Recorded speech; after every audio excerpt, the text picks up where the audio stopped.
মানে এগুলো দেখেন, মানে রেজোনা বলছে, হ্যাঁ, যে আমরা তাদেরকে মেইন স্ট্রিমে আসতে দেই নাই। তাহলে এটার সাথে ইউনূস সাহেবও জড়িত ছিল।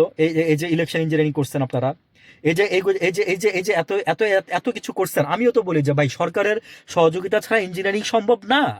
সরকারের সহযোগিতা ছাড়া ইঞ্জিনিয়ারিং সম্ভব না।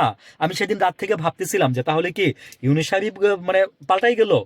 বহুজনে বলে গেছে যে ইউনূস সাহেব একটা জাস্ট 2 নম্বরে নির্বাচন দিচ্ছে, জাস্ট একটা মানে মানে পাতানো নির্বাচন দিচ্ছে ইউনূস সাহেব। বিশ্বাস করি নাই, কিন্তু আজকে বিশ্বাস হচ্ছে। বললাম না যে জামাতের আমির, আমি আপনাদেরকে বলছিলাম যে আপনারা একা নির্বাচন করেন, আপনারা কাউকে দলে নিয়েন না। আপনারা কাউকে দলে নিয়েন না।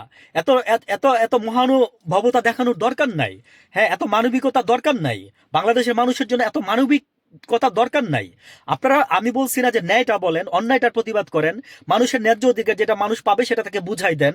হাসিনার মতো করার দরকার নাই, বিএনপির মতো করার দরকার নাই। আপনারা তো সেই কাজটাও করতে পারলেন না। এক সেন্স আপনারা তাদের মতোই, বিকজ তারা পারে নাই হচ্ছে খারাপ কাজে, আর আপনারা পারেন নাই হচ্ছে ভালো কাজে। বুঝছেন জামাতে ইসলাম, আমি আপনাদেরকে এটা বলবো। সাদেক কায়েম ভাই সেদিন 3,000 লোকজন নিয়ে রেডি ছিল। হ্যাঁ, দেখতেন 3,000-এর সাথে আরো কত হাজার হাজার লাখে লাখে লোক মনে করে যায় যে জুলাই সনদের মতো নেমে যেত ইলেকশনে। মানুষের মনে একটা অভুক ছিল। মানুষ, বুঝছেন, মানুষ অভুক ছিল। মানুষ ভাবছিল যে দেশে একটা ভালো কিছু হবে। এই যে আজকে যে যে দেখেন জামাতের আমির যেই কারণে ওই সিদ্ধান্তগুলো নিয়ে ভাবলো যে দেশে একটা বিশৃঙ্খলা সৃষ্টি হবে, এ হবে সে হবে। আজকে যে যে ধর্ষণগুলো হচ্ছে, এই যে মেরে ফেলতেছে মানুষ, জবাব দেন তো দেখি আপনারা এনসিপি, জামাতের আমির।